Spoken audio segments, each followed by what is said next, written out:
సామెతలు 25వ అధ్యాయం 8వ వచనం నుంచి. ఆలోచన లేక వ్యాజ్యమాడుటకు పోకుము. నీ పొరుగువాడు నిన్ను అవమానపరిచి దాని అంతమున ఇక నీవేమి చేయదు అని నీతో అనునేమో. ఏం చేస్తాడంట? ఏమి లేకుండా వ్యాజ్యానికి వెళ్ళకూడదంట. ఆలోచన లేకుండా వ్యాజ్యానికి వెళ్ళకూడదు. అంటే ముంగోపిలాగా వ్యాజ్యానికి వెళ్ళకూడదు. కోపిస్టులు ఏం చేస్తారు? ఆలోచించకుండా అక్కడ ఉన్న పరిస్థితిని బట్టి తొందరపాటు నిర్ణయాలు తీసుకుంటూ ఉంటారు, తొందరపాటు పనులు చేస్తూ ఉంటారు. అలా చేసినప్పుడు ఏమైందంట? నీ పొరుగువాడు నిన్ను అవమానపరిచి దాని అంతమున ఇక నీవేమి చేయదు అని నీతో అనునేమో. అవునా? మనం ఇమీడియట్గా ఆలోచించకుండా ఇప్పుడు బయట అయితే ఏమంటారు? అదే మనమే కొట్టి మనమే కేసు పెట్టాలి. ఫస్ట్ ఏం చేయాలంట? వీళ్ళే పోయి వాళ్ళని కొట్టి కేసు ఎవరు పెట్టాలంట? వీళ్ళే పోయి వాళ్ళు మనల్ని కొట్టారని చెప్పి కేసు పెట్టాలి. అలా పెట్టాలి ఎప్పుడైనా. లేకపోతే ఎవరు ముందు కేసు పెడితే వాళ్ళ తరఫున పోలీసులు వస్తారు. అవునా? ఎవరు ఆలస్యం చేస్తే వాడి మీదకి వచ్చి వాడిని జీవులు ఎక్కించుకుని వెళ్ళి లోపల పెడతారు అని లోకం చెప్తూ ఉండిద్ది అనమాట. కాకపోతే వాక్యం ఏమంటున్నారు? ఆలోచన లేక do not bring hastily to court అని అంటున్నాడు. ముంగోపిగా ఇమీడియట్గా కోర్టులోకి వెళ్ళొద్దు అని చెప్పి చెప్తా ఉన్నారు. Otherwise what will you do in the end అని అంటున్నాడు. ఒకవేళ నీ స్నేహితుడు నిన్ను అవమానపరిచి, అంటే తన ఆలోచన చేసుకొని జాగ్రత్తగా మనమే ఇబ్బంది పడేటట్టుగా చేసాడు అనుకోండి, వాళ్ళకి ఏదో ఒకటి ఇచ్చి మేనేజ్ చేసుకున్నా, లేకపోతే అట్లా ఇట్లాగా చేయాల్సింది చేసి తొందరపాటు నిర్ణయం తీసుకున్నాడు కాబట్టి తప్పుడు మార్గంలో అయినా వెళ్ళిపోతాడు. వాళ్ళు ఏం చేస్తారు? ఆలోచించి జాగ్రత్తగా సరైన మార్గంలో వాళ్ళు వస్తారు. నడిచినప్పుడు ఈయన చివరికి ఈయనకి అవమానం కలిగింది, ఈయన ఓడిపోయేవాడుగా ఉంటాడు అన్నమాట. అప్పుడు తర్వాత ఏమంటాడు? ఇంకా ఇంకేం చేస్తావు చెప్పు, ఇప్పుడేం చేస్తావు చెప్పు నువ్వు అని అంటారా లేదా? నీకెవరు ఉన్నారా? నీకెవరు తెలిసినోడు ఇంక ఉంటే ఫోన్ చేయి, పిలువు ఇంకెవరైనా ఉంటే అని అంటారు. ఇప్పుడు అవతల ఒక 8 మంది ఉన్నారు అనుకోండి, వీడు చూసుకోకుండా ఒక ఇద్దరిని పక్కన పెట్టుకొని గబక్కన వాళ్ళ మీద అటాక్ పోతే ఏమైంది? అవమానపడేవాడిగా. వీళ్ళ వెళ్ళిన ముగ్గురినే 4 దెబ్బలు కొట్టి శుభ్రంగా అక్కడ నిలబెట్టి ఇప్పుడేం చేస్తారు? చేయండి, ఎక్కడికి వచ్చారు మీరు అని అంటారు. అంటే అక్కడ ఏం జరిగింది? తొందరపాటు నిర్ణయం చేశారు, తప్పుడు నిర్ణయం అన్నమాట. ఆలోచన లేకుండా వాళ్ళు 8 మంది ఉన్నారు, వీళ్ళకి అప్పుడే వచ్చిన ఇద్దరు ఎవరో స్నేహితులు వచ్చారు కాదు, ఇద్దరు తీసుకొని వెళ్ళారు వాళ్ళ మీదకి. ఆలోచన లేకుండా వెళ్తాం వాళ్ళు ఏమైంది? శుభ్రంగా వీళ్ళ ముగ్గురికి, అవునా, వీళ్ళ ముగ్గురికి శుభ్రంగా 4 దెబ్బలు కొట్టి ఏం చేశారు? ఏంట్రా పెద్ద ఎర్ర తీసుకుని వచ్చారు, చేయండి, ఏం చేస్తారు చేయండి ఇప్పుడు అని అంటారు. ఏం చేస్తారు వీళ్ళు? ఏమీ చేయరు, అవమానపడి కాలంలో మెల్లకుండా ఉంటారు. ఎందుకు అట్లా జరిగింది? ఒకటి పెట్టుకోండి, ఇటువైపే చూడాలనేది పెట్టుకోండి. ఎందుకలా జరిగింది? తొందరపాటు నిర్ణయం, ఆలోచన లేకపోవటం అన్నమాట. ఈ సామెతలన్నీ దేనికి సంబంధించినవి? జ్ఞానానికి, వివేకానికి, తెలివికి సంబంధించిన సామెతలు అన్నమాట ఇవన్నీ కూడా. అవునా? కాబట్టి ఆలోచన లేని వారంగా మనం ఉండకూడదు, దాన్ని తెలియపరుస్తూ ఉన్నారనమాట. అర్థమవుతుందండి? కాబట్టి మనకు ఆలోచన ఎలా వచ్చింది? ఎప్పుడు ఏం చేయాలి, ఎలా ఉండాలనేది మనం చక్కగా దేవుని వాక్యాన్ని చదువుతూ ఉంటే ఆ జ్ఞానము వచ్చింది అనమాట. ఎదుటి వ్యక్తి ఏ స్టేజ్లో ఎలాగున్నాడు, అతను నీతిమంతుడిగా ఉన్నాడా, లేకపోతే జ్ఞానం లేనివాడిగా ఉన్నాడా, లేకపోతే మూర్ఖుడిగా ఉన్నాడా, ఎలాగున్నాడు, తనతో ఎలాగ వ్యవహారం మనం చేయాలి, ఇదంతా మనకు తెలియాలని అంటే చక్కగా దేవుడి జ్ఞానం అవసరం అనమాట. దేవుడి జ్ఞానం లేకపోతే మనం ఏం చేస్తాం? ముంగోపిగా మనం వ్యవహరిస్తాం అనమాట. చివరికి అవమానపడేవారంగా ఉంటాము. తర్వాత ఏమంటున్నారు? నీ పొరుగువానితో నీవు వ్యాజ్యమాడవచ్చును కానీ పొరుగు గుట్టు బయట పెట్టకుము. ఏం చేయాలంట? ఎప్పుడైనా సరే నువ్వు వాళ్ళతో మాట్లాడు. ఏం చేయాలంట? నీ స్నేహితునితో సమాధానం పడు. అంతకుముందు మనం ధ్యానించుకున్నప్పుడు ఏమనుంది? నీ స్నేహితునితో ఇమ్మీడియట్గా నీకు ఏదన్నా వైరం ఉన్నట్లయితే కనుక ఇమ్మీడియట్గా తనతో నువ్వు సమాధానం పడు. లేకపోతే తను వెళ్ళి ఏం చేస్తాడంట? పోలీస్ కంప్లైంట్ ఇస్తాడు.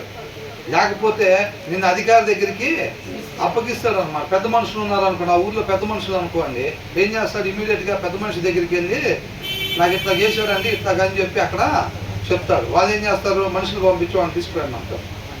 అదే ఇప్పుడు మన జనరేషన్లో అనుకోండి, ఏం చేస్తారు? సమాధానం పడిపోతే ఏదో చిన్నది వాడేదో ఆడుకుంటా సరిహద్దు ఏదో కొద్దిగా అటు ఇటు ఏదో జరిగింది తెలియదు, మనం ఏదో వాడితో వ్యవహరించామనుకోండి, వాడికి మనకి ఇబ్బందికరమైన పరిస్థితులు వచ్చినాయి.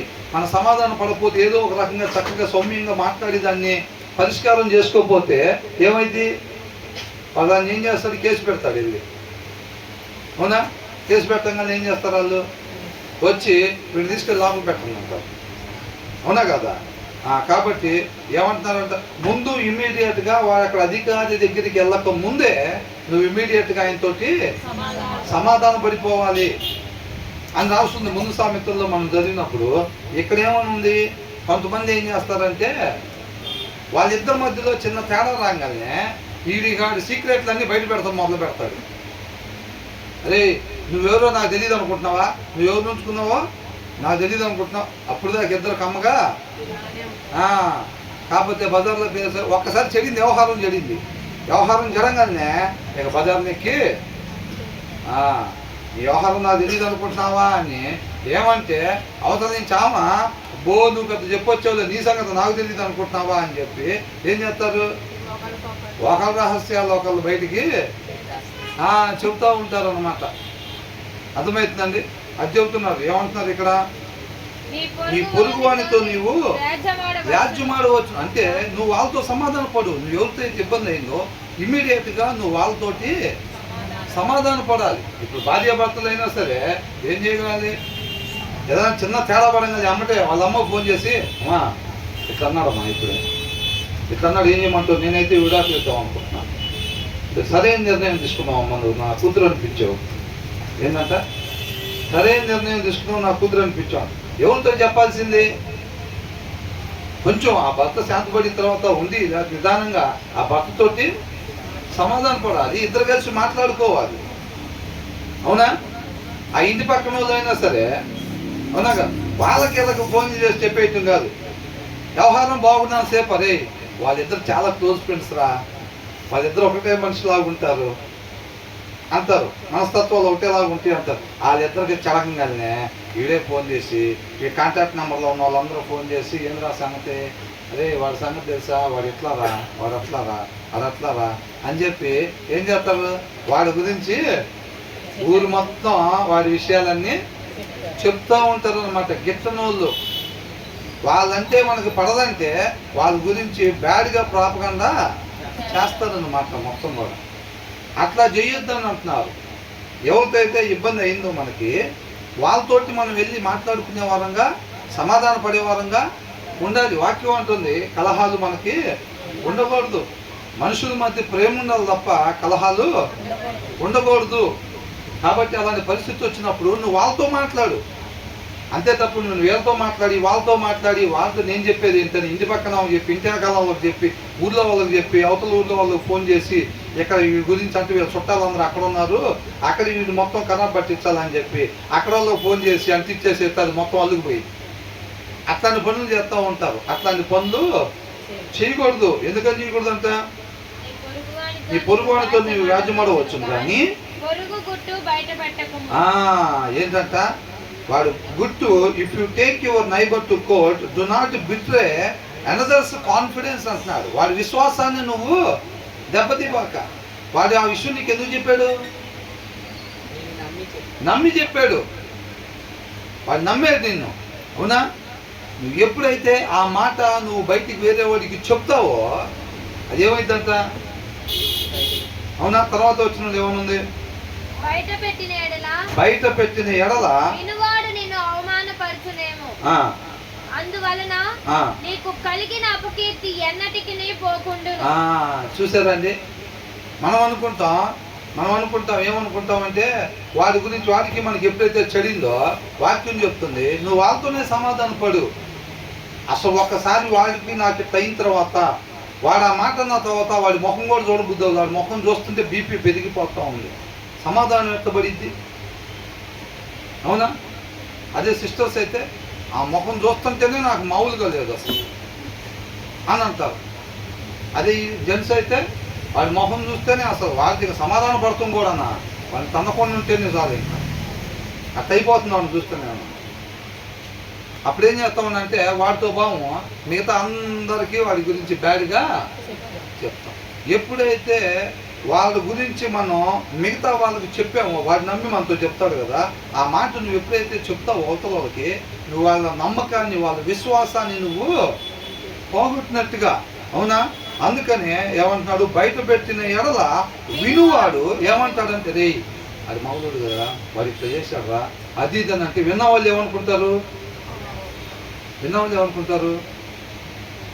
అమ్మో వాడు వీడిని నమ్మి చెప్పాడు అంటే వీడు నమ్మక ద్రోహం చేసేవాడు వీడు.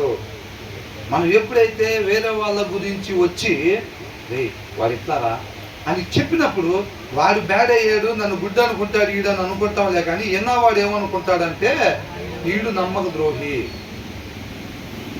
అర్థమైందా? కాబట్టి వీళ్ళ గురించి వాళ్ళకి కాదు, నీకెవరితో ఇబ్బంది అయిందో అనిపించకుండా ఉండదు. వాళ్ళని చూసినప్పుడు కొద్దిగా అట్లాగా మన వాక్యం చదవట్లేదు అనుకోండి, ఆ దేవుని ప్రేమ మనలో ఉండదు. కాబట్టి చూస్తే బీపీలు పెరుగుతాయి, పళ్ళు కొరుకుతాము, మాట్లాడదామంటే పోయి దెబ్బలాడే పరిస్థితి ఉండిద్ది. అది ఆత్మీయ బలం ఉందనుకోండి. అవునా?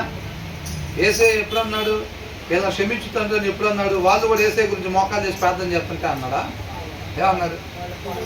వాళ్ళు ఏసైనా కొడుతుంటే మరి వాళ్ళని చూసినప్పుడు ఏసైకి మరి ఎట్లా వచ్చినాయి ఆ మాటలు? హృదయపూర్వకంగా అన్నాడా, మామూలుగా అన్నాడా? జాసి పోలాటాడుగా అన్నాడు, వీళ్ళ క్షమించు ప్రభు, వీళ్ళ ఫర్గివ్ చేయి అని అన్నాడు. వీళ్ళు కొడుతుంటే మరి వాళ్ళ ముఖం చూసి తండ్రికి ఆ ప్రార్థన చేయటానికి ఎలాగా అయింది అని ఏసయ్య ఉప్పు కారాలు తింటలేదా? తింటున్నాడా లేదా?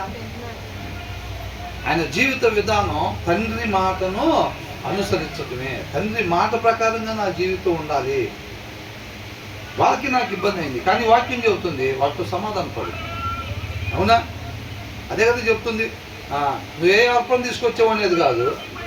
ఎవరికైనా నీ స్నేహితుడికి నీ సహోదరుడికి ఏదైనా ఇబ్బందిగా అనిపించుంటే కనుక అన్కంఫర్ట్గా ఉంటే నువ్వు ఫస్ట్ వెళ్ళి వాళ్ళతో సమాధాన పడి తర్వాత రా నా దగ్గరికి అని అంటున్నాడు దేవుడు.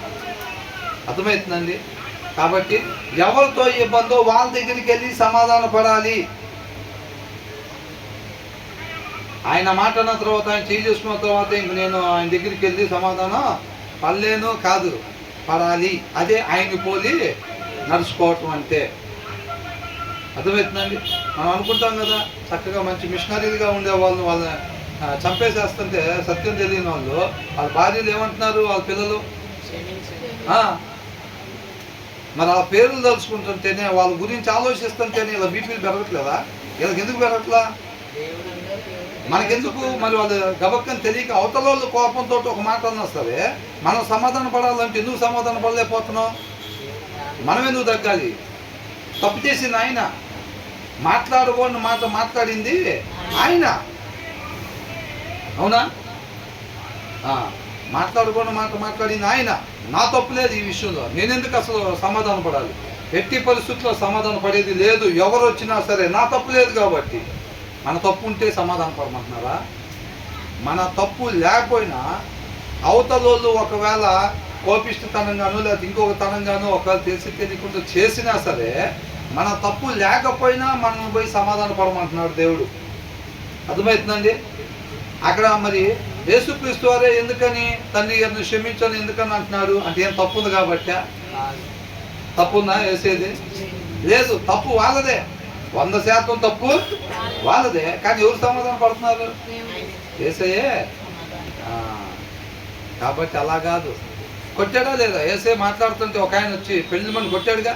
కొట్టినప్పుడు యేసే ఏమన్నాడు? నేనేమి కాని మాట ఏం మాట్లాడానని నన్ను కొట్టావు నువ్వు అని అడిగాడు. అవునా? అంటే ఆయనతోనే మాట్లాడు, అంతేగాని నువ్వు ఎందుకు కొట్టాడు అని చెప్పి ఇట్లాంటోడు అట్లాంటోడు అని ఆల్తా వెళ్తా అన్నాడా? లేకపోతే ఆయనతోనే చెప్పాడా? ఆయనతోనే మాట్లాడాడు. నేను కాని మాట ఏదన్నా మాట్లాడితే అంతే, ఒకవేళ గాయాలు కలిగించే దెబ్బ అంతరంగాన్ని సరిచేసేది కదా. నేను సరిగ్గా లేకుండా ఏదన్నా మాట్లాడుంటే కనుక నన్ను కొట్టొచ్చు, తప్పులేదు. కానీ అట్లాంటిది ఏం మాట్లాడలేదు కదా, నన్ను ఎందుకు కొట్టావు అని అడుగుతున్నాను. అర్థమైందండి? చక్కగా మనమే సమాధాన పడేవారుగా ఉండాలి. ఆ బలం ఉండాలి మనకి. అవతల వాళ్ళు తప్పు చేసినా సరే, ఇబ్బంది అయినా సరే, మనం సమాధాన పడేవారుగా. అవతల వాళ్ళది మిస్టేక్, మిస్అండర్స్టాండ్ చేసుకున్నారు, లేదంటే ఒక తప్పుడు మాట మాట్లాడారు, కోపంలో వాళ్ళే బయటకి ఎక్కడో డ్యూటీకి వెళ్ళి వచ్చారు, తప్పుడు మాట మాట్లాడారు, తప్పుగా ప్రవర్తించారు. మన తప్పు 1% కూడా లేదు. అయినా సరే మనం వెళ్ళి మొదట సమాధానం పడాలి. ఆ బలం ఉండాలి. అన్నావుని వాళ్ళని చూసి మనం వెళ్ళి అలా సమాధానం పడాలంటే మనకేం కావాలి? ఆత్మీయ బలం కావాలి. అంతే తప్ప ముందు ఆయనే మాట్లాడాలి. వాక్య ప్రకారంగా ముందు ఎవరు మాట్లాడితే వాళ్ళు ఎక్కువగా క్రీస్తు పోలికలో, క్రీస్తు స్వరూపంలో ఉన్నవారు అన్నమాట. అర్థమవుతుందండి? ఆయన పోలికలో, ఆయన స్వరూపంలో ఉన్నారని అర్థం. ఎవరు ముందు మాట్లాడితే వాళ్ళు క్రీస్తు పోలికలో ఎక్కువగా ఉన్నారని అర్థము. అర్థమవుతుందండి? కాబట్టి ఎవరు పంతానికి ఎక్కువగా పోతే వాళ్ళు 2 రోజులు మాట్లాడుకుని ఉంటే, వీళ్ళు 3 రోజులు మాట్లాడుకుని ఉంటే అప్పుడు కాదు, వీళ్ళు బాగా ఉన్నట్టుగా కాదు. ముందు ఎవరైతే మాట్లాడతారో వాళ్ళు హృదయము మాంసపు హృదయంగా ఉంది. ఎవరైతే మాట్లాడుకుని ఉంటున్నారో వాళ్ళ హృదయము రాతి హృదయంగా ఉంది. వాక్యం చేస్తుంది సమాధానం పడమని. కాకపోతే వీళ్ళు ఏం చేస్తున్నారు? ఈగో ఫీలింగ్ వచ్చేసి వీళ్ళు ఏం చేస్తున్నారు? సమాధానం పడకుండా ఉంటున్నారు. అంటే వాళ్ళ హృదయం ఎలాగుంది? వాళ్ళని అడగండి, వాక్యం ఏముందని అడగండి, చెప్తారు. దీన్ని ఏమంటారు? సమాధానం పడమని ఉంది, అయినా నేను సమాధానం పడను. అంటే ఏంటి? వాళ్ళ హృదయం ఎలాగుంది? కఠినంగా ఉంది. అవునా? వాళ్ళ హృదయం కఠినంగా ఉంది. ఎవరైతే ముందు మాట్లాడతారో వాళ్ళ హృదయం మాంసపు హృదయంగా ఉంది. అది చెప్తున్నాడు అనమాట. మనం అట్లా నమ్మక ద్రోహం చేసేవారంగా ఉండకూడదు. ఎవరితో ఇబ్బంది అయిందో వాళ్ళతో మనం సమాధానం పడే వాళ్ళు ఉండాలి, కానీ వాళ్ళ గుర్తు తీసుకుని వెళ్ళి అందరికీ చెప్పేవారంగా మనం ఉండకూడదు. వాళ్ళు మనం నమ్మి చెప్పారు కదా, మనం ఆ విషయం తీసుకుని అలా బయటికి చెప్పకూడదు. మనం అనుకుంటాం ఆ విషయం అర్జెంట్గా ఎవరికో ఒకరికి చెప్పాలి. విషయాలు అట్లా చెప్పటం అనేది నమ్మక ద్రోహం చేసినట్టు మనము. అవునా? నమ్మక ద్రోహం మనం చేసినట్టుగా. తర్వాత ఏమంటున్నారు?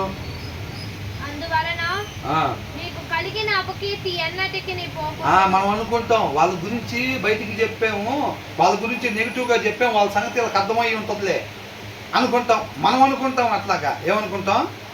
వాళ్ళ గురించి బాగా చెప్పాము వీళ్ళకి, అమ్మో ఆమె అట్లాంటిదా, ఆయన అట్లాంటిదా అని అనుకుంటారులే వీళ్ళు అని అనుకుంటాం. కానీ ఆ విన్న వాళ్ళు ఏమనుకుంటారంట? ఎవరికంటే అపకీర్తి కలిగింది? మనం ఎవరి గురించి చెప్పామో వాళ్ళకి కాదు అపకీర్తి కలిగింది. ఎవరైతే చెప్పారో వాళ్ళకి ఆ అపకీర్తి ఎన్నటికీ కూడా తొలగిపోని పరిస్థితి అనమాట. అదే వీడి దగ్గర విషయాలు దాగో, వీడి నమ్మక ద్రోహం చేస్తాడు. వాడికి నమ్మేదన్నా చెప్పామంటే మాత్రం వాడు ఖచ్చితంగా పోయి ఊరు మొత్తం చెప్తాడు. వాడు నమ్మక ద్రోహి వాడు. అనుకుంటారా లేదా? అట్లా అనుకుంటాడు. నువ్వు ఎవరి గురించి అయితే చెప్పావో వాడి గురించి మనసులో పెట్టుకున్నారులే అని అనుకోరు, నీ గురించి మనసులో పెట్టుకుంటారు. ఎవరైతే చెప్పారో వాళ్ళ గురించి మనసులో పెట్టుకుంటారు. అది మనకి అపకీర్తి అన్నమాట. మనిషికి రాకూడని పేరు అది. అర్థమవుతుందండి? ఏం పేరు వచ్చింది? నమ్మక ద్రోహి. ఏం పేరంట? నమ్మక ద్రోహి అని చెప్పి పేరు వచ్చింది. దాన్ని అపకీర్తి అని అంటున్నారు. అర్థమవుతుందండి? అది మనిషికి రాకూడదు అన్నమాట. తర్వాత ఏమంటున్నారు? సమయోచితముగా పలకబడిన మాట చిత్తమైన వెండి పళ్ళెములలో నుంచబడిన బంగారు పండు వంటిది. చూడండి, మన హృదయం మీద చక్కగా రాసుకోవాలి. 8వ వచనంలో ఏమనుంది?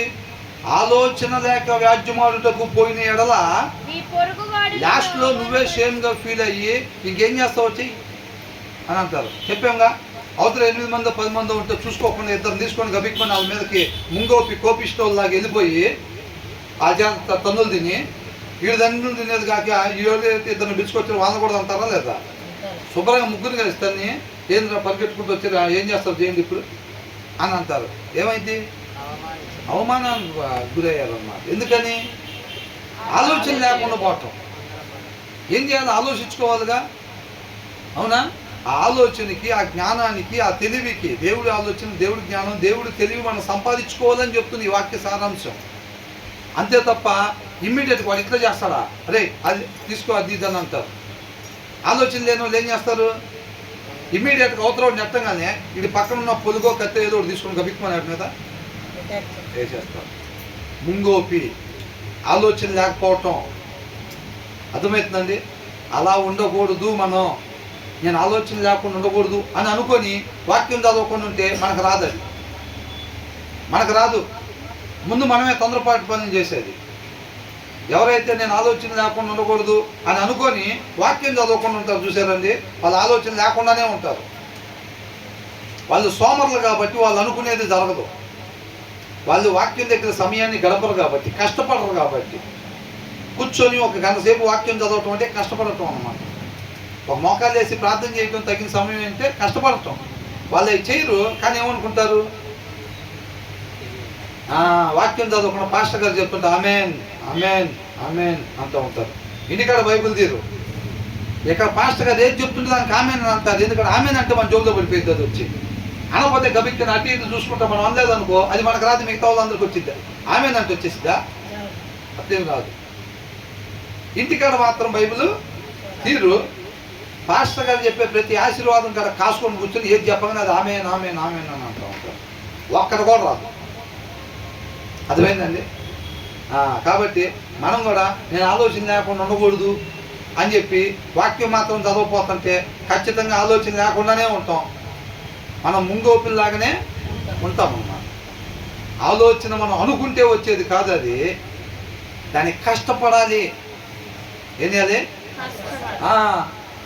ఆ తండ్రి యొక్క ఆలోచనలు ఉన్న యేసయ్య దగ్గర ఆయన పాదాల చెంత సమయాన్ని గడపాలి. ఆయన మనం హృదయంలో పెట్టుకోవాలి. ఆ ఆలోచనకర్తను మనం హృదయంలో పెట్టుకుంటే అప్పుడు ఆ ఆలోచన మనలో నుంచి వచ్చింది అన్నమాట. అర్థమవుతుందండి? ఆ వాక్యం కలిగిన ఆలోచనకర్తను మన హృదయంలో మనం పెట్టకపోతే, ఆయన పాదాల చెంత సమయం గడపకపోతే అనుకుంటాంలే కానీ ఆలోచన లేని వారంగానే ఉంటాము, అవమానపడేవారుగానే ఉంటాము. 9వ వచనంలో ఏమనుంది? నీ పొరుగు వానితో నీవు వ్యాజ్యమాడవచ్చును కానీ పరుని గుట్టు బయట పెట్టకుము. చూసారండి? మనం ఏం చేస్తా ఉన్నామంటే ఆ ఆలోచన మనకు లేకపోతే, దేవుడి ఆలోచన మనకు లేకపోతే మనం ఏం చేస్తా ఉన్నామంటే చెప్పకూడదురా అని అంటే వాక్యం ఎట్లా ఉంది. వాటి నుంచి మనం వాళ్ళతో వీళ్ళతో వాళ్ళ గురించి వీళ్ళ గురించి ఇంటి పక్కన ఇటు వెళ్ళిపోయిందంట. మా ఇంటి వాళ్ళు ఏమంటా ఇవన్నీ తింటారు. అయితే పాపం పెద్ద ఆవిడ 75-80 సంవత్సరాలు. ఎందుకో మరి ఇంకా ఏంటో ఈ జీవితం అనుకుందో ఏమో ఆమె వెళ్ళిపోయింది. ఎటో వెళ్ళిపోయింది. ఎక్కడికి పోయింది? వెళ్ళి తీసుకురావటం చేత అయితేదన్నా వెళ్ళి అటు ఇటు 4 రోడ్లు ఎత్తికి రావటం చేయాలి కదా. అవునండి? ఏమన్నా రోడ్డు మీద నుంచి దారిని వచ్చే వాళ్ళకి పోయే వాళ్ళకి ఆపటం. ఆమె ఇటు వెళ్ళిపోయిందంట. సరే వెళ్ళి ఇంక నువ్వు వెళ్ళు. ఇంకొకళ్ళు వస్తున్నారనుకో మాట, ఆ ఇంటి పక్కన ఉంది కదా ఆమె ఇటు వెళ్ళిపోయిందంట అనంతం. ఇంకొకళ్ళు వస్తున్నారంటే సరే ఉంటున్నారు అని చెప్పి మళ్ళీ వారు మాట అనంతం ఆ పక్కన ఇటు వెళ్ళిపోయిందంట అనంతం అని చెప్తూ ఉంటారు. మనం అనుకుంటాం రే అట్లా చెప్పకూడదు ఇప్పటి నుంచి అని అనుకుంటాం. కానీ వాక్యం చదవకపోతే మనకు ఆ బలం ఉండదు. అనుకుంటాం మనం సారీలు చెప్పకూడదురా ఈ వాళ్ళ గురించి వీళ్ళ గురించి ఇంకొకరికి, ఒకళ్ళ మీద ఇంకొకరికి చెప్పకూడదురా. రే దర్శనం ఇట్లా చూడంతా అది ఆనందం ఏం చేశాడో తెలుసా ఎట్లా అని మనం చెప్పకూడదు. ఇంక ఇప్పటి నుంచి జాయిస్ ఇట్లా చేసింది అట్లా అట్లా అంటే సారీలు మనం ఇంక ఇప్పటి నుంచి చెప్పకూడదు అనుకుంటాం అంతే. కానీ ఏం చేస్తూ ఉంటాం? అయ్యే చెప్తూ ఉంటాం. ఎందుకని? లోపల లొట్టే, లాభం లేదు, ఆ బలం లేదు. ఆ మాట్లాడకుండా అలా చెప్పకుండా ఉండేదానికి అధిపతి ఎవరైతే ఉన్నారో వాక్యమైన దేవుడు, ఆయన లేదు లోపల. ఆయన లేకపోయేసరికి ఏమైంది? అనుకుంటే వచ్చేస్తాయా? రావు. అది లోపల నుంచి రావాలి, హృదయంలో నుంచి రావాలి. ఒక వ్యక్తిలో నుంచి రావాలని అంటే ఆ హృదయంలో ఉండాలి ఫస్ట్. అది ఆ సారీలు చెప్పకుండా ఉండే తత్వం ఆ గుణ లక్షణం కలిగిన ఆయన ఫస్ట్ ఇక్కడ ఉండాలి. ఇక్కడ ఉంటేనే ఆయన ఇక్కడికి ఎట్లా వస్తాడు? ప్రభా జంప్ అనగానే ఎమ్మటే జంప్ అవుతాడా?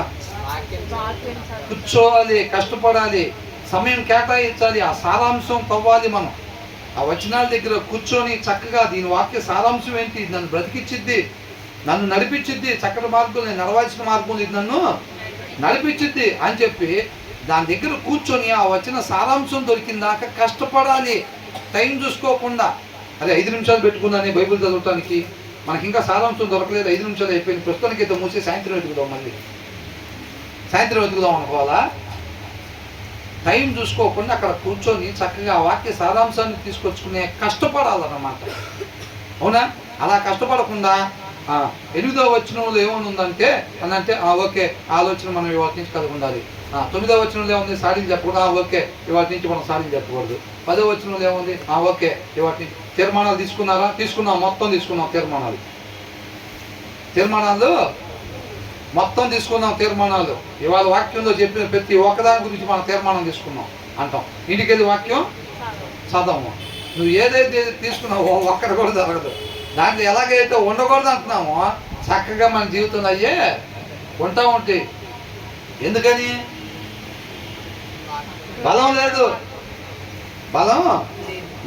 ఆయన లేడు లోపల, లేడు. లోపల లొట్టే ఉంది, స్వాభావికంగా ఉండే మూఢత్వం లోపల ఉంది. కానీ ఏమనుకుంటున్నారు? ఆత్మీయ సోమరులు. ఆయన లోపల పెట్టలేదు కదా కష్టపడి మనం, అవునా? కానీ ఏమనుకుంటున్నారు ఆత్మీయ సోమరులు? అచ్చం వేసేలాగే పొరుగు వారితో వ్యవహరించాలి, అచ్చం వేసేలాగా ఏది చేసిన ఆలోచన కలిగి చేయాలి, అచ్చం వేసేలాగా ఎవరి మీద ఏది కూడా మన పక్కన వాళ్ళకి చెప్పకూడదు, అచ్చం వేసేలాగా మనం నమ్మకం ఉండాలి, నమ్మకద్రోహం చేయకూడదు అని అనుకుంటూ ఉంటాం. కష్టపడపోయేసరికి ఒక్కరు కూడా మనకి ఆ గుణ లక్షణం మనలో ఉండదు. అర్థమవుతుందండి? ఆయన ఇక్కడ ఉండాలి.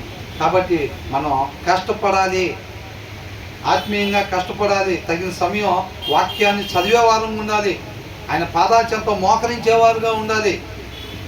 అర్థమవుతుందండి? కొన్ని కాలేజీలో చెబుతారు, కొన్ని ట్యూషన్లో నేర్చుకుంటాం, కొన్ని వాక్యం చదివేటప్పుడు నేర్చుకుంటాం, కొన్ని ప్రార్థన చేసేటప్పుడు నేర్చుకుంటాం. నేర్పిడా? ఖచ్చితంగా నేర్పిస్తాడు. అనేక విషయాలు మోకరించి మనం ఆయనతో ఏకాంతంగా సమయాన్ని గడిపేటప్పుడు అనేక విషయాలు నేర్చుకుంటాం. ఆయన ఎంతో బలపరుస్తాడు. వాక్యంలో చదివిన దాని ప్రకారంగా మనం జీవితంలో ఉండాలని అంటే ప్రార్థన జీవితం చాలా అవసరం. ఆ రీతిగా మనం ఉండేటట్టుగా బలపరిచిద్ది అన్నమాట. రెండూ ఉండాలి. అందుకని ఏ ఒక్కటి లేకపోయినా సరే బండి తేడా పడిద్ది. ఒక టైర్ నెంబర్ 1 వేసి 2వ టైర్ లేకుండా పోతున్నాం అనుకో ఏమైతే. కాబట్టి చక్కగా ఉండాలి. అది ఉన్నప్పుడే మనం ఆ వాక్య దాని ప్రకారంగా మనం ఉండగలుగుతాం. మనిషి ఉండాల్సిన రీతిగా మనం ఉండగలుగుతాం. ఈ జస్ట్ విని వదిలిపెట్టేయి కాదండి. కాబట్టి ఆ వచ్చిన సారాంశం ఏదైతే ఉందో ఆలోచన కలిగి ఉండాలి, సాడీలు చెప్పకుండా ఉండాలి, నమ్మకంగా ఉండాలి. ఇలాంటివన్నీ మన హృదయం మీద రాసుకోవాలి. ఇవన్నీ ఎట్లా వస్తాయంట? వాక్యాన్ని చదవాలి, శ్రద్ధ కలిగి చదవాలన్నమాట. ఇక్కడ ఏం నేర్చుకోమంటున్నారు, ఎలా ఉండమంటున్నారో అనే దాని శ్రద్ధ మనం ఎప్పుడైతే చూపిస్తూ ఉంటామో చక్కగా ఆశ తయారయ్యి ఏం చేస్తాం? మనకు చదివేటప్పుడు అర్థమైతే ఒరే ఇవన్నీ ఇట్లా ఉండాలంటే ఆయన లేకుండా మన వల్ల కాదురా అనేది అర్థమైపోయి బైబిల్ చదవటం అయిపోయిన తర్వాత శుభ్రంగా మనకు అర్థమైపోయింది చదివేటప్పుడే మన వల్ల అవ్వదు, ఇది ఆయన వల్లే అయింది కాబట్టి ఆయన ముందు పెడతాం ఈ విషయాలు అనుకొని మన బైబిల్ చదవటం అవ్వగానే మూసేసి శుభ్రంగా మోకరిస్తాం. మోకరిచ్చి ప్రభువా దాంట్లో నువ్వు ఏ రీతిగా ఉండమంటున్నావో అది నా వల్ల అయ్యే పని కాదు, అది నువ్వే జరిగించావు ప్రభువా. ఈ రీతికి ఎట్లయితే ఉండమంటున్నావో ఇప్పుడు నువ్వు నాతో మాట్లాడిన దాని ప్రకారంగా ఆ రీతికి మాత్రమే నేను ఉండేటట్టుకు నీ కృపతో నడిపించమని చెప్పి ఆయన పాదాల చెంత పెట్టినప్పుడు, ఆయన ఆశ్రయించినప్పుడు, అంతరంగంలో నిజంగా దప్పికొని ఆయన ఆశ్రయించినప్పుడు ఆయన తృప్తిపరుస్తాడు అనమాట. ఆ రీతిగా నిన్న బ్రదర్ అన్నట్టుగా ఆ రీతిగా మనం ఉంటున్నట్టు మన జీవితంలో కనపడతా ఉండిద్ది అనమాట. అర్థమవుతుందండి? ఆయన నన్ను నడిపిస్తున్నాడనే ఒక గ్రహింపు మనకి కలిగిద్ది అనమాట. ఒక క్రైస్తవుడు, ఒక నిజమైన విశ్వాసి ఈ మార్గం గుండా వెళ్ళాలన్నమాట. ఎప్పుడెప్పుడు? ప్రతి దినము కూడా. పోయిన వారం శ్రద్ధ కలిగి చదివాం కదా, పోయిన వారం అట్లా ఉంది కదా, అప్పుడు బాగానే ఉంటుంది బండి. తర్వాత అవునా? అట్లా అన్నమాట, జాగ్రత్తగా చూసుకోవాలి. కాబట్టి ఏమని అంటున్నాడు, 10వ వచనం నాకు చూసాము, అపకీర్తి కలిగిద్ది అనమాట. మనం అట్లా సారీలు చెప్పినప్పుడు ఏమైంది, అపకీర్తి కలిగిద్ది, నమ్మక ద్రోహం చేసిన వాళ్ళంగా అనుకుంటారు. తర్వాత 11వ వచనం ఏమనుంది, సమయోచితముగా పలకబడిన మాట చిత్తమైన వెండి పళ్ళెములలో నుంచబడిన బంగారు పండ్ల వంటిది. చూసారండి, వెండి పళ్ళెములో వెండి పళ్ళెములు అట బంగారు పండ్లు పెడితే ఎలా ఉంటుందో చూడటానికి అసలు. అవునా? డైనింగ్ టేబుల్ మీద ఎవరైనా ఏం పెట్టుకుంటారు, జనం రాగానే చక్కగా సిల్వర్ ప్లేట్లో గోల్డ్ కలర్లో ఉండే ఫ్రూట్స్ పెట్టుంటారు. అవునా? లుకింగ్ బాగుండాలి. ఎవరైనా ఇంట్లోకి రాగానే బా ఎంత బాగుంది అసలు, ఎంత చక్కగా ఉంది చూడటానికి, అవునా అని అంటారు. దాంతో పోల్చారంట. అంటే మనం వెళ్ళే దారిలో మన వెండి పళ్ళెలను బంగారు పళ్ళు కొనుక్కొని పొమ్మని కాదు. అక్కడ ఏం చెబుతున్నారు, పైన సమయోచితముగా పలకబడిన మాట, అది అండర్లైన్ వర్డ్. ఆ వచనంలో మనం ఉండాల్సిందంట సమయోచిత, సమయానికి అనుగుణంగా మాట్లాడాలి. ఎవరి దగ్గర ఎప్పుడు ఎలాగా ఏమి మాట్లాడాలి, ఎంతవరకు మాట్లాడాలి, అంతవరకే మాట్లాడేవారుగా ఉండాలి. ఆ మాట మాత్రమే మాట్లాడేవారంగా ఉండాలి. ఆ వ్యక్తితో మాత్రమే మాట్లాడేవారంగా ఉండాలి. మరి ఆ జ్ఞానం ఎక్కడి నుంచి వచ్చింది? ఆయన సెలెక్ట్ చేసి పంపిస్తాడు. వాక్యమై ఉన్న దేవుడు మన హృదయంలో ఉంటే ఆయన మన హృదయానికి, వాక్యం ఏం చేసిందంటే మన హృదయానికి, మన తలంపులకి కావలిగా ఉండిద్ది. కాబట్టి ఏది పడితే అది రానిదు, రావాల్సిన మాట మాత్రమే వచ్చింది. దాన్ని ఏ రీతిగా పలకాలో అదే మాటను పలికి వ్యంగ్యంగా కూడా పలుకుతూ ఉంటారు చాలామంది. అవునా? కాబట్టి మనం దాన్ని ఎలా పలకాలో, ఏ మాట పలకాలో, అది ఎంతవరకు మాట్లాడాలో అది మొత్తం కూడా దేవుడే నడిపిస్తాడు, ఆయనే అందిస్తాడు అన్నమాట. ఆ విధానాన్ని కూడా, ఆ మాటను కూడా, ఆ సమయాన్ని కూడా ఆయనే అందిస్తాడు. ఆయన తీసి బయటికి సెలెక్ట్ చేసి పంపిస్తాడు అన్నమాట. అర్థమవుతుందండి? ఆ వాక్యమైన దేవుడు మన హృదయంలో లేకపోతే, ఏమైందండి, మనిషికి ఆలోచనలు అనేకం ఉంటాయి. దానికి కావదని లేడనుకోండి, రావాల్సిన మాటే రాదు, ఏది పడితే అది వచ్చి అక్కడ ఏమైందంటే సమాధాన పడతాం సంగతి తర్వాత వ్యవహారం పెద్దది అయిపోయింది. మనం అనుకుంటాం ఏం లేదు అప్పుడు ఏమని, సమాధాన పరచాలనుకుంటాం. అది వాళ్ళిద్దరి మధ్య రేపు చేద్దామని చెప్పి పెద్ద మనిషిగా పోయి తన్ని వాళ్ళు చాలామంది ఉంటారు. అది వాళ్ళిద్దరు కొద్దిగా ఇబ్బందిగా ఉందంట, వాళ్ళు కొద్దిగా ఇది చేద్దాం పదాన్ని అని చెప్పి ఏనా పోయి చేంజ్ చేసుకునేవాడు ఉంటాడు. ఎందుకని నేను వెళ్ళేటప్పుడు ఏమనుకుని వెళ్ళాడు, కానీ అక్కడికి వెళ్ళిన తర్వాత ఏం జరిగింది, అవునా కదా? భార్యాభర్తల విషయాల్లో కూడా సరిగ్గా నేను తగ్గి మాట్లాడదాం ఇంకెందుకని అట్లా అనుకుంటారు. అనుకొని అక్కడికి పోయిన తర్వాత వ్యవహారం మరి ఇది తనుకునే పరిస్థితి అయింది, అవునా కదా? అట్లాంటివన్నీ ఉంటాయి అన్నమాట. కాబట్టి సమయోచితముగా పలకబడిన మాట అంత మధురమైంది అన్నమాట, అంత మధురమైంది. వెండి పళ్ళెములో బంగారు పళ్ళు ఉంటే ఎలా ఉంటుందో, ఎంత బాగుంటుందో, మనం మాట్లాడాల్సిన ఆ సమయాన్ని బట్టి మనం మాట్లాడాల్సిన మాటే మాట్లాడితే అంత బాగుండిద్ది అన్నమాట. నేను అన్నారు కదా, ఈ మాట కూడా అన్నారు కదా, ఏమన్నారు, అసలు నేను అక్కడికి వెళ్ళి అలా మాట్లాడతాను నేను అనుకోలేదు, నా వల్ల జరిగిన పని కాదు, నేను మాట్లాడిన మాటలు కాదు. వాళ్ళ దగ్గరికి వెళ్ళే ముందు వెళ్దామని అనుకున్నాలే కానీ వెళ్ళి కొద్దిగా వాళ్ళకి ఏదో బాగలేదు అంట, లేకపోతే ఏదో కొంచెం వాళ్ళు చర్చికి రావట్లేదు, ఏదో కొద్దిగా అట్లా ఉన్నారు, వెళ్ళి కొద్దిగా సమయాన్ని గడిపి 4 మాటలు మాట్లాడొద్దాం అనుకున్నానులే కానీ నేను ఆ మాటలు మాట్లాడదామన్న ఆలోచన నాకు అసలు లేదు. అక్కడికి వెళ్ళిన తర్వాత నేను ఆ మాటలు మాట్లాడదామన్న ఉద్దేశం కూడా నాకు లేదు. కాకపోతే మరి ఎలాగైంది, ఎంతో పెద్ద విషయం. వాళ్ళు చక్కగా వాళ్ళు ఆత్మీయంగా బలపడ్డారు, తర్వాత మళ్ళీ దేవునితో అంటికట్టబడ్డారు వాళ్ళు, అవునా? అంటే బలహీనం ఉండి కొట్టుకుపోయేవారిని మనం చుట్టుపట్టుకొని చక్కగా మళ్ళీ విశ్వాసంలో నిలబెట్టి వచ్చారన్నమాట. ఎలా జరిగింది అది విషయం ఆయనకు అప్పచెప్పి వెళ్ళినప్పుడు ఆయన నువ్వేం మాట మాట్లాడాలో ఆ మాట అక్కడ మాట్లాడేటట్టుగా చేస్తాడు. నువ్వు ఇంటి దగ్గర చదువుతావు చూసావా, ఆయన మన హృదయంలో పెట్టుకుంటాం కదా, ఆయన నోటి నుంచి వచ్చిన మాట ఆయన చిత్తాన్ని నెరవేర్చుకుని వెనక తిరుగుతాం మాట, దాన్ని నమ్మాలి. ఆ మాటను మనం హృదయంలో పెట్టుకోకుండా అక్కడికి వెళ్ళామంటే మాత్రం నువ్వు కూడా ఇసుకుపోయేవులే అమ్మా, అయినా నువ్వు కూడా ఇసుకుపోయి ఆయన కూడా ఇన్ని రోజులు అప్పుడు చేయకూడదు, మరి నువ్వేదో డెసిషన్ తీసుకొని వస్తాం అదే వస్తాం. అవునా? ఆమె ఆల్రెడీ ఏదో కొద్దిగా నెగిటివ్గా ఉంది. ఇక ఈయన కూడా ఏం చేస్తాడు, ఆమె చెప్పిన ముచ్చటి ఈయనకాడ ఏం లేదు కదా, మరి డొల్లేగా లోపల ఉంది, డొల్లే కాబట్టి ఏం చేస్తారు, సరే నువ్వు చెప్పింది విన్న తర్వాత నేను కూడా సరే వద్దులేమ్మ తగ్గించుకుని మాట్లాడాలని నేను కూడా అనలేకపోతున్నా, నువ్వే ఆలోచించుకుని ఏదో ఒకటి చేయంటారు. ఇక చేసేదేముంది, వచ్చే వారం వచ్చేసరికి ఆల్రెడీ అన్నీ అయిపోయినాయి, ఆల్రెడీ విడాకులు అంటారు. అవునా కదా? కాబట్టి ఆయనకి సమయోచితముగా పలకబడిన మాట, సమయోచితంగా మాట్లాడాల్సిన మాటలే మనం మాట్లాడే వారంగా ఉండాలి అని అంటే అది ఎలాగొచ్చింది? అలా మాట్లాడే ఆయన మన హృదయంలో ఉండాలి ఫస్ట్, అప్పుడు మనం అలా మాట్లాడగలుగుతాం. అంతేనే కానీ ఆయన్ని మనం హృదయంలో పెట్టుకోవాలని అంటే కష్టపడాలి మనం. అవునా? అలా కాకుండా ఇవాటి నుంచి నేను సమయోచితముగా మాట్లాడేవాడిగా నేను ఉండాలి అని అనుకొని ఇంటికి వెళ్ళి వాక్యం తీయట్లేదు అనుకోండి, నువ్వు ఏది పడితే అది మాట్లాడతావు. అది ఏమనుకోని వెళ్ళేవారు అక్కడికి అని అంటే ఏం చెప్తాం, సమయోచితంగా పలకాల్సిన మాటలే పలుకుదామని వెళ్ళా అంటాడు. కానీ అక్కడికి వెళ్ళిన తర్వాత ఏమైంది, ఏది పడితే అది పలికాడు అన్నమాట. ఎందుకని అనుకున్నాడంతే, లోపల ఏం లేదు. లోపల ఏదైతే ఉంటుందో అదే కదా వచ్చేది.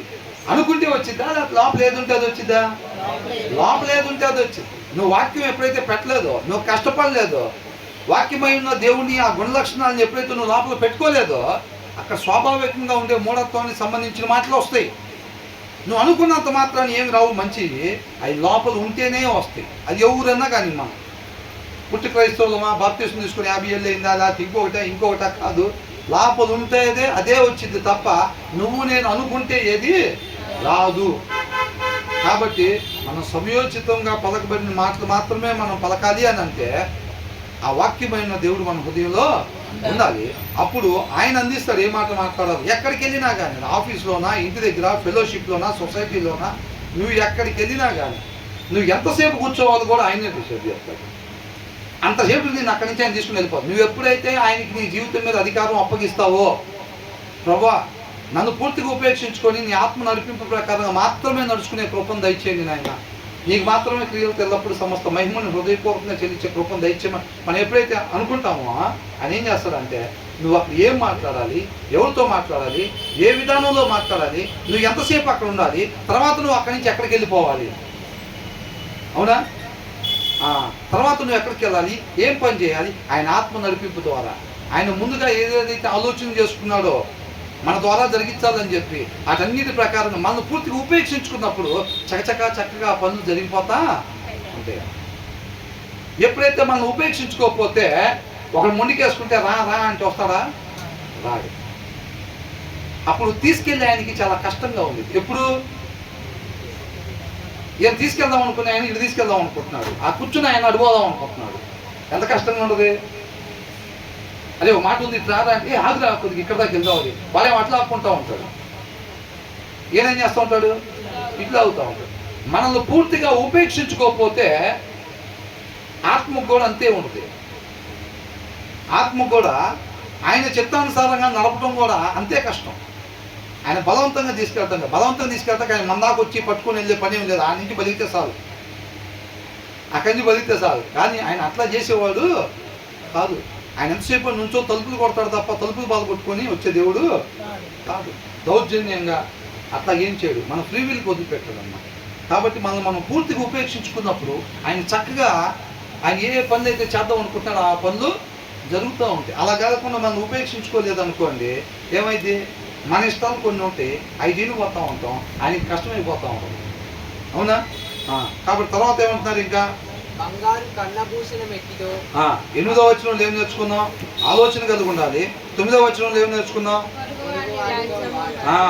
వాళ్ళతోనే సమాధాన పడాలి తప్ప ఎవరితో ఇదైందో మనకి. ఫస్ట్ ఎవరైతే మాట్లాడతారో వాళ్ళదే మాంసపు హృదయంగా ఉంది. అవతల కన్నా భార్యాభర్తలు కావచ్చు, ఫ్రెండ్స్ కావచ్చు, ఎవరైనా కావచ్చు, ఇద్దరు వ్యక్తుల మధ్యలో ఎప్పుడైతే ఇబ్బందికరమైన పరిస్థితులు ఎదురైనాయో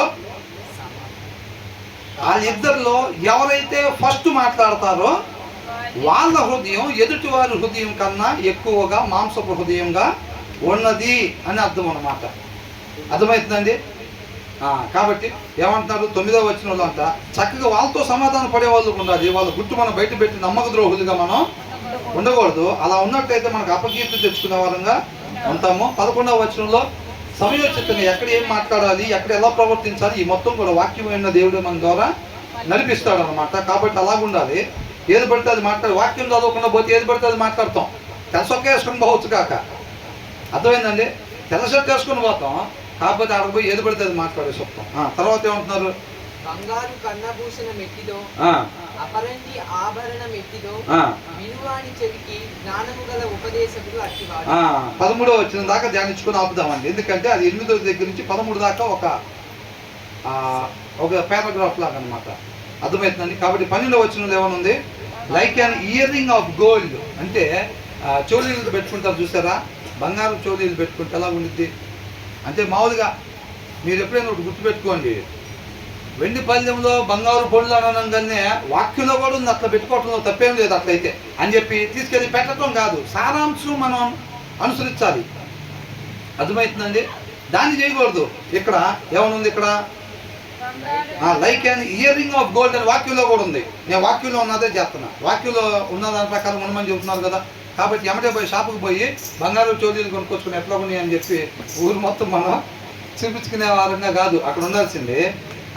కాకపోతే మనకు అర్థం అవటం, అప్పట్లో వాళ్ళు అలా ఉండేవాళ్ళు అనమాట. మనం చూడకపోయినా మన వాక్యం చదువుతుంటే ఒక్కొక్కసారి వాళ్ళ వస్త్రాలతో పోల్చి చెప్పినప్పుడు వాళ్ళు ఇలాంటి వస్త్రాలు వేసుకుని ఉండేవాళ్ళు అనుకుంటా అప్పట్లో. ఇలాంటి వచనాలు చదివేటప్పుడు అంటే ఇప్పుడు మనకేం అర్థం అవుతుంది? వాళ్ళ ఇళ్లలో డెకరేషన్ ఎట్లా చేసుకునే వాళ్ళంట, వెండి పళ్ళాల్లో బంగారు పళ్ళు పెట్టుకొని ఉండేవాళ్ళు. మనం చూడకపోయినా సరే రాశారు, పోలిక రాశారు అన్నారంటే వాళ్ళకి తేలిక అర్థం అవటం కోసం రాశారు, పోల్చి చెప్పారు అన్నమాట. ఇప్పుడు కూడా మనం ఏం చెప్తామంటే ఈ తయారులో చెప్పేటప్పుడు ఇప్పుడున్న పరిస్థితుల్ని పోల్చి చెప్తూ ఉంటారనమాట. అర్థమవుతుందండి. కాబట్టి ఈ బంగారు చెవులు పెట్టుకునే వాడితో పోల్చి చెప్పారంటే అప్పట్లో ఆడవాళ్ళు అట్లా పెట్టుకొని ఉండేవాళ్ళు. అర్థమవుతుందండి. కాబట్టి ear ring of gold or an ornament of fine gold, అంటే ఇప్పుడు మనకి చక్కటి హారాలు లాంటి ఇట్లాంటివి పెట్టుకుంటాం కదా, అట్లాంటివి పెట్టుకుంటే is the book of A voice judge to A listening year అని అంటున్నాడు. అర్థమవుతుందండి. తోటి సహోదరుడి కంట ఎలా ఉంటుందంటే అది బంగారు కర్ణభూషం మెట్టుదో అపరంజి ఆభరణం మెట్టుదో వినువానికి చెవికి జ్ఞానము గల ఉపదేశకుడు అట్టివాడు. అది జ్ఞానము గల ఉపదేశకుడు, అది అండర్లైన్ చేసుకోవాలండి. జ్ఞానము కలిగిన ఉపదేశకులుగా మనం ఉండాలి. అట్ ద సేమ్ టైం ఆ రిసీవింగ్ అన్నమాట. అంటే ఇప్పుడు జ్ఞానం కలిగిన ఉపదేశకుడు బాబా అట్లా చేయకూడదు అమ్మా, అట్లా అది వాక్యానుసారం కాదు, అది మనిషి ఉండాల్సిన విధానం కాదు అని చెప్పినప్పుడు కొంతమందికి ఎట్లా అనిపించుద్ది అని అంటే, మీరు చేయట్లేదు అట్లాగా, లేదా ఎవరు చేయట్లేదు ఈ రోజుల్లో అంటే వాళ్ళు రిసీవ్ చేసుకోవాల్సినట్టుగా రిసీవ్ చేసుకున్నారా? రిసీవ్ చేసుకోలేదు వాళ్ళు అట్లాగా. అంటే వాళ్ళు దిద్దుకోవటానికి ఇష్టపడట్లేదు. ఒక దగ్గర వాక్యంలో కూడా రాస్తుంది ఏమని, దేవుడు చెప్పిన మాట ప్రకారంగా వాళ్ళు ఉండటానికి ఇష్టపడరు, కానీ కానుకలు దశంభాగాలు తీసుకొని చర్చిలోకి వస్తే మిమ్మల్ని ఎవరు రమ్మన్నారు? మీకు దిద్దుకోవటం ఇష్టం లేదు కదా, సరి చేసుకోవటం అంటే మీకు అసహ్యం కదా, మీరెందుకు నా పేరు మాట్లాడుతున్నారు, నా పేరు ఎందుకు ఎత్తుతున్నారు? మీరు సరి చేసుకోవటం మీకు ఇష్టం ఉండదు కదా. దేవుడు సరి చేయటమేగా దేవుడు చేసే పని. వాక్యం అర్థం లాంటిది కాబట్టి మనం ఎక్కడెక్కడ సరి చేసుకోవాలో అది చూపిస్తూ ఉంటాడు. కొంతమందికి అది గిట్టదు. మీరు ఎవరి గురించి అన్న స్టోరీ నాకు చెప్పండి, లాస్ట్లో ఆశీర్వాదాలు ఇవ్వండి, చక్కగా పంపించండి. మీరు అక్కడ సరి చేసుకోవాలి, ఎవరి దగ్గర ఇట్లా ఉంటుంది దాన్ని సరి చేసుకోవాలి, ఇట్లాంటివి చెప్పినప్పుడు మాకు కొద్దిగా ఇబ్బందిగా ఉంది. ఎప్పుడు ఇబ్బంది ఉంటుంది? మనలో సరి చేసుకోవాల్సింది ఏదన్నా చెప్పినప్పుడు మనకేమైంది? నువ్వు భలే కూర్చున్నావు అని అంటే ముచ్చుకుంటాం లోపల, కొంచెం ఇట్లా అనుకుంటాం, నవ్వుకుంటాం, బాగుంది. సరిగ్గా కూర్చో అంటే సరిగ్గా కూర్చో అంటే రిసీవింగ్కి ఇందాక ఎట్లా రిసీవ్ చేసుకున్నాను అన్నా, లాస్ట్లో కూల్ డ్రింక్ ఇస్తాను. అదే ఇప్పుడు సరిగ్గా కూర్చో అంటే మనం చెప్పిన ఆయన బాగా చెప్పాడు వాక్యం, ఏంటంట మనం చెప్పిన ఆయన బాగా చెప్పాడు వాక్యం అని అంటారు. అట్లాగ అయిపోయింది అన్నమాట. అవునా? రిసీవింగ్ కూడా ఉండాలి. మనం ఎట్లుండాలంటే జ్ఞానము కలిగిన ఉపదేశకులుగా మనం ఉండాలి తప్ప ఏది పడితే అది ముచ్చట్లు చెప్పే వారంగా ఉండకూడదు. ఒక విశ్వాసం ఎక్కడికైనా వెళ్తే ఏం చేయాలి? వాళ్ళ జీవపు ఓటగా ఉండాలి. వాళ్ళ నోటి మాట ఎలా ఉండాలి? జీవపు ఓటలాగా ఉండాలి తప్ప అవతల వాళ్ళని విశ్వాసఘాతకులుగా చేసేటట్టుగా ఉండకూడదు. బ్రదర్ ఎప్పుడు పట్టిన చర్చికి అంటారు, వారంలో 4 రోజులు పెడతారు, 5 రోజులు పెడతారు, వాక్యం చదువు మన ఇంకో బ్రదర్ అంటారు, వీళ్ళిద్దరు అదే పనిగా అని మనం అట్లా అనుకో. వీళ్ళు పోయి ఇంకొక దగ్గర అన్నారు అనుకో, ఏమనుకుంటారు? సంఘ పెద్దగా నుండి పోయి ఇంకొక దగ్గర అంటున్నాడు అనుకో, అరే నాయన అన్నా నువ్వు నెంబర్ 1 అన్న. అసలు ఈ రోజులో నిజంగా ఎవరు చదువుతున్నారు, మరి వారానికి ఒకసారి చదివితే సరిపోదా అంటున్నాడు అనుకో సంఘ పెద్ద. అన్నా ఏమన్నా నువ్వు అసలు నువ్వు ఉండబట్టే చర్చి రోజు నిలబడింది అన్న అన్నది వాళ్ళు ఏమైందన్న, అసలు ఏం మాట చెప్పేవన్నా, అసలు నువ్వు రోజు చదవలేకపోతున్నాను బాధపడుతున్నాను అన్న, వారానికి ఒకసారి చదివితే చాలా ఫిదా అయ్యానన్నా అంటే. ఎందుకంటే నేను అనుకునే మాట చెప్పాడు కాబట్టి చక్కగా దురద పుట్టిన దగ్గర గోకినట్టుగా ఉంది ఆయనకి, అవునా కదా? కాబట్టి ఇక్కడ ఎలా ఉండాలంట? జ్ఞానము కలిగిన ఉపదేశకులుగా. అది మనం అండర్లైన్ చేసుకోవాల్సింది. అంతే చోళీలు పెట్టుకోమన్నారు, మెల్లో హారాలు వేసుకోమని బైబిల్లో కూడా ఉంది. అక్కడ చెప్పింది అది కాదు, పోల్చారు అంతే, అవునా? మనం లిటరల్గా తీసుకున్నాం, అక్షరాలు తీసుకుని సారాంశం వదిలి పెడితే షాపుకు పోయి అయ్యే తెచ్చుకుంటాం, కాబట్టి జ్ఞానం కలిగిన ఉపదేశకులుగా ఉండాలని చెప్పారు. కాబట్టి అంటే మాకు ప్రభు జ్ఞానం కలిగిన ఉపదేశకులు ఇవాళ నుంచి ఉందాం అనుకుంటున్నా తీర్మానం. ఓకే, జీవో పాస్ చేశారు అసెంబ్లీలో, అయిపోయింది. అట్లాగా ఇంటికి పోయి వాక్యం చదవకపోతే నువ్వు అనుకున్నా సరే ఏమీ అవదు. నువ్వు జ్ఞానం కలిగిన ఉపదేశకుడిగా కాదు, ఏది పడితే అది మాట్లాడుతూ ఉంటావు. అనుకున్నాం కదా మొన్న మనం తీర్మానం తీసుకున్నాం కదా, ఏమని తీసుకున్నాం? జ్ఞానం కలిగిన ఉపదేశకులకి వాటి నుంచి ఉండాలని అనుకున్నాం కదా, అయిపోవాలి కదా. అట్లాగా కొంతమంది అంటారు, ఏమంటారు? నీ నాలుగుతో ఏది బలిగితే నువ్వు అది అయిపోతారు. కాబట్టి చాలా జాగ్రత్తగా నీ నాలుగు వాడు. నీ నాలుగులో శక్తి ఉందా? మోసే కర్రలో ఎంత శక్తి ఉందన్న మాట వాస్తవం, దీంట్లో కూడా అంతే. అది ఇప్పుడు బయట అయితే ఏం చెప్తారు?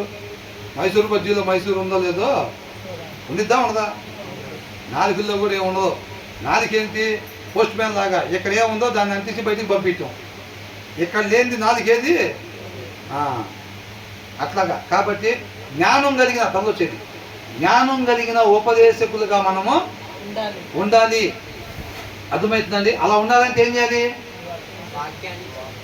అలా ఒక ఆయన మాట్లాడితే అచ్చంగా జ్ఞానం కలిగిన ఉపదేశమే మాట్లాడతారు. ఒక ఆయన ఎవరైనా ఆయన తీసుకొచ్చారు పెట్టుకోవాలి. వాక్యమై ఉన్న యేసయ్య ఆయన జ్ఞానం కలిగిన ఉపదేశకుడిగా మాట్లాడతాడు. ఆయన నోరు తెరిస్తే జీవపు ఓట. మనం కూడా అట్లా ఉండాలా వద్దా? ఉండాలా లేదా? ఉండాలంటే ఆ జ్ఞానం కలిగిన ఉపదేశకుడిని తీసుకొచ్చి మనం లోపల పెట్టాలి. పెట్టినప్పుడు ఏమైంది? మనం మాట్లాడితే కూడా జీవపు ఓట. ఎందుకని? ఆయన కావాలిగా ఉంటాడు కాబట్టి, అవునా? నడిపేది ఆయన కాబట్టి, డ్రైవింగ్ సీట్లో ఆయన ఉన్నాడు కాబట్టి. మనం వాక్యం చదవకుండా, కష్టపడకుండా, మనం ప్రార్థన చేయకుండా, మోకరించకుండా, కష్టపడకుండా నేను వాటి నుంచి జ్ఞానం కలిగిన ఉపదేశకుడికి అయిపోవాలి. నేను కూడా అయిపోదాం అనుకుంటున్నా. సరే, మనం అందరం అయిపోయాం. ఇవాటి నుంచి అందరూ పాస్టర్ గారు కూడా ఏమన్నారు? మన ఫెలోషిప్ వాళ్ళు అందరూ కూడా జ్ఞానం కలిగిన ఉపదేశకుడిగా మారిపోను గాక, చక్కగా రిసీవ్ చేసుకునేవారుగా ఉండదు కాక. ఆమేన్ ఆమేన్ ఆమేన్ అన్నాం. ఇంటికి పోయాం, బైబిల్ ఎవరు తీలా. ఏమైతే? ఏది పడితే అది మాట్లాడారే. నేను ఏది మాట్లాడితే అదే రా జ్ఞానం పొరులుతూ ఉండిద్దిరా. ఎత్తుకోండిరా. నువ్వు అనుకొని నిన్ను మోసం చేసుకోవటమే. రేపు నువ్వు మాట్లాడిన ప్రతి మాటకి అక్కడ లెక్క చూసి మన సంగతి తెలుస్తారా లేదా? కాబట్టి జ్ఞానం కలిగిన ఉపదేశకులుగా మాత్రమే మనం మాట్లాడాలంటే వాక్యం చక్కగా చదవాలి. అలా మాట్లాడే ఆయన్ని మన హృదయంలో ఎనీ టైం పెట్టుకోవాలి, అవునా? ఇంకొకటి రిసీవింగ్ కూడా ఉండాలన్నమాట. అంటే ఎలాంటిదంట? ఆ గద్దింపు. ఎవరైతే ఆ వాక్యం అయ్యున్న దేవుడు ఏదైతే సరి చేసుకోమని మనకి ప్రతిదినం ఆయన మనం ప్రేమించి చెప్తున్నాడో దాన్ని ఎలా రిసీవ్ చేసుకోవాలి? మనం చక్కగా సరి చేసుకోవటానికి ఇష్టపడి, ప్రభువా నీ కృపనైనా, నీ ప్రేమ ప్రభువా, నువ్వు అది చూపించకపోతే నేను ఎక్కడ సరి చేసుకోవాలో చూపించకపోయే ఏమైపోయేవాడినో నేను ప్రభువా, అవునా? నేనేమైపోయేవాడినో? నీలాగా నన్ను ప్రేమించేవారు లేరు ప్రభువా. ఎంతకాడి పక్కన నుండి డబ్బాలు కొట్టే బ్యాచే తప్ప ఈ భూమిలో ఎక్కడైనా సరే ఈ భూమిలో ఏముంటుంది? నీ షర్ట్ నెంబర్ 1, నీ ప్యాంట్ నెంబర్ 1, నీ నడక నెంబర్ 1, అది నెంబర్ 1, ఇది నెంబర్ 1, అవునా? అరే అది మనిషి ఉండాల్సిన విధానం కాదురా అని చెప్పేవాళ్ళు దొరుకుతున్నారా? కానీ యేసయ్య ఏం చేస్తాడు? మనం ఏదేదైతే సరి చేసుకోవాలో, నువ్వు పలానా సరి చేసుకోవాలి, నా కుమారుడా నువ్వు పలానా సరి చేసుకోవాలి, నీలో ఇలా ఉంది, నా కుమార్తె ఇలా సరి చేసు అని చెప్తూ ఉంటాడు. ప్రభువా నీకే స్తోత్రం, నీ కృపకై నీ ప్రేమకి వందనాలు ప్రభువా. నువ్వు చూపించకపోతే నేను అలాగే ముందుకి కొనసాగిపోయి నశించిపోయేవాడికి ఉండేవాడిని. నువ్వు చూపించి నాకు గొప్ప సహాయం చేసినట్టుగా దాన్ని చక్కగా రిసీవ్ చేసుకొని దాన్ని సరి చేసుకోవడానికి ఇష్టపడితే ప్రభువా నీ కృపతో నాయన నీ వాక్యం అర్థంలో నుంచి ఇవాళ నాతో ఏదైతే సరి చేసుకోవాలో దాన్ని చూపించావు, దాన్ని సరి చేసుకొని నన్ను పూర్తిగా ఉపేక్షించుకొని నీ నడిపింపుగా పూర్తిగా లోబడి నడుచుకునే భాగ్యాన్ని దయచేయమని ప్రార్థన చేసి అంతరంగంలో నిజంగా ఆసక్తి కలిగి ఇక్కడ ప్రార్థన చేయకూడదని నేను అనట్లేదండి. అంతరంగంలో నిజంగా ఉద్దేశం కలిగి మనం ఇక్కడ ప్రార్థన చేసి ఇంటికి వెళ్ళిన తర్వాత వాక్యం చేసేటట్టుగా ఆయనే చేస్తాడు. అంతే తప్ప ఆయన వాక్యం తీయకుండా చేసి నీకు ఇచ్చేసేదే పో అని ఏమనలో అట్లాగా, అవునా? ఇంటికి వెళ్ళిన తర్వాత వాక్యం తీసేటట్టు చేసి ఆ గుణలక్షణం మనకు వచ్చేటట్టుగా చేస్తాడు. ఎప్పుడు అంతరంగంలో నిజంగా ఆశ ఉంటే కనుక, నిజంగా అలాగా తీర్మానం తీసుకుంటే ఇంటికి పోయి వాక్యం తీసేటట్టుగా ఆయన మనల్ని చేస్తాడనమాట. అప్పుడు జ్ఞానం కలిగిన ఉపదేశకులుగా ఉంటాము. ఎవరైనా జ్ఞానం కలిగిన ఉపదేశం చెప్పినప్పుడు దాన్ని చక్కగా స్వీకరించి మనం సరి చేసుకునే వారంగా ఉంటామన్నమాట. తర్వాత ఏమంటున్నారు లాస్ట్ది, నమ్మకమైన దూత తనను పంపువానికి కోతకాలపు మంచు చల్లదనము వంటి వాడు అనంట. ఏంటి కోతకాలంలో అనంట మంచు పెడితే ఎంత చల్లగా ఎంత హాయిగా ఉంటుందో. ఏంటంట నమ్మకమైన దూత తనను పంపిన వానికి అంత అట్లాంటి నమ్మకమైన వాడు ఉంటేనంట అలా ఉండిద్ద. అర్థమవుతుందండి? చల్లని మంచు ఆ టైంలో పడితే కోతకాలంలో పడితే ఎంత హాయిగా ఉంటుంది, ఎంత బాగుంటుందో. ఒక నమ్మకమైన వాడు ఉంటేనంట ఆ పంపించిన ఆయనకి అంత హాయిగా ఉంటుందమ్మా. యేసయ్య ఏమన్నాడు? యేసయ్యని పంపించాడు తండ్రి. వాళ్ళకి నాకు నేను ప్రేమించి నేను ఇష్టపడి తయారు చేసుకున్న వాళ్ళకి నాకు మధ్యలో మరణం వచ్చేసింది, పాపం వచ్చేసింది, వాళ్ళకి దారి తెలియట్లేదు అని చెప్పి యేసయ్యని ఆ ఉద్దేశంతో తండ్రి పంపించాడు. పంపించినప్పుడు పంపించిన పని నెరవేర్చి యేసయ్య ఏమన్నాడు? తండ్రి నువ్వు నాకు భూమి మీద ఏదైతే చేయమని చెప్పి పంపించావో అది నేను నెరవేర్చి నిన్ను మహింపరిచాను అంటున్నాడు. ఆయన పంపించాడు యేసయ్యని. పంపించినప్పుడు యేసయ్య ఆయన జీవితం ద్వారా ఆ క్రియ ద్వారా ఆయన జీవిత విధానం ద్వారా పంపించిన కార్యాన్ని జరిగించి ఆయన నోటితో ప్రభువా అవునా నువ్వు పంపించిన కార్యాన్ని నేను సంపూర్ణంగా నెరవేర్చి నిన్ను మహింపరిచినప్పుడు ఆ మాట విన్నప్పుడు తండ్రికి ఎలా ఉందంట? అది చదవండి ఏమనుంది? వేసవి కాలంలో ఏదో ఉంది కదా అక్కడ, అట్లా ఉందన్నమాట. యేసయ్య చెప్పిన మాటకి, యేసయ్య జీవించిన జీవిత విధానానికి పంపించిన పని ఆయన కుమారుని అందుకేగా పంపించాడు. పంపించిన పని చక్కగా చేశాడు. ఆ మాట ఎప్పుడైతే ఆయన చెప్పగానే ఈయనకు అంత హాయిగా ఉంది. ఎవరికి? తండ్రికి. ఆయన్ని మాత్రం ఉద్దేశంతో పంపించాడా యేసయ్యని? మన ఉద్దేశాలు లేకుండా నూనెలో పురుగులు వేసినట్టు చేసుకుంటూ వెళ్ళిపోయారా? మన కూడా ఉద్దేశం, ప్రతి ఒక్కరి పట్ల దేవుడికి ఉద్దేశం ఉన్నది. కాబట్టి మనం కూడా ఏం చేయాలి? ఎట్ట పడితే అట్ట పడ్డాం కదా, గాలికి పడ్డాం అని చెప్పి గాలి ఎటు పోతాడు కొట్టిపోయి అట్ట జీవించేసి మళ్ళీ వెళ్ళిపోవటం కాదు. ఏం చేయాలంట? ఆయన ఉద్దేశం కొరకు మాత్రమే మనం జీవించినప్పుడు ఆయనకి మన గురించి కూడా ఎలా ఉంటుందంట? అలా మంచు పడినప్పుడు ఎలా అయితే ఉంటుందో అలాగుంటాడు వాడు. అది తన యజమానుని హృదయాన్ని అంటే ఏం చేస్తాడంట? తెప్పరిల్లా చేస్తాడు. మన పంపించిన సృష్టికర్త యొక్క హృదయ ఆలోచన చొప్పున మనల్ని పూర్తిగా ఉపేక్షించుకొని ఎప్పుడైతే నడుచుకుంటామో మన పంపించిన ఆయనకంట ఆయన హృదయం ఎలా ఉంటుందంట? అంటే ఉత్సాహంగా ఆనందంగా సంతోషంగా ఉండిద్ది అనమాట. అర్థమవుతుందా? మనం జ్ఞానం కలిగి ఉంటేనంట ఆయన హృదయం ఎంత ఆనందపడేవాడిగా ఉంటాడని ముందు వచ్చిన వాళ్ళు మనం చూసాం. కాబట్టి మన యొక్క జ్ఞానం కలిగి నడుచుకొని ఆయన ఉద్దేశం కొరకు మాత్రమే మనం ఎప్పుడైతే లోబడి నడుచుకుంటామో దేవుడు కూడా అలాగే ఉత్సాహపడేవాడిగా ఆనందపడేవాడిగా ఉంటాడు. నమ్మకమైన అని చెప్పి రాసుని చూసారండి, అలాగుండాలి. నమ్మకమైన వాళ్ళగా ఉండాలి. సేద్యపరుచు దాని కావలిక ఏదేం తోట అంటే వీళ్ళు ఏం చేశారు? నమ్మక ద్రోహం చేశారు. మనం అలా ఉండకూడదండి. ఆయన చిత్తానుసారం ఉండాల్సింది వీళ్ళ ఇష్టానుసారం ఉన్నారు. ఆ పొరపాటు మరలా మనం చేయకూడదు. ఆయన చిత్తానుసారంగా మనం పూర్తిగా ఉపేక్షించుకొని యేసయ్య జీవించి చూపించారు కదా ఎలా జీవించాలో ఒక మనిషి. కాబట్టి చక్కగా మనం ఆయన కృపను ఉపయోగించుకొని ఆ రక్షకుడి కృపని మనం ఏం చేయాలి? సద్వినియోగం చేసుకొని మనం కూడా ఏం చేయాలి?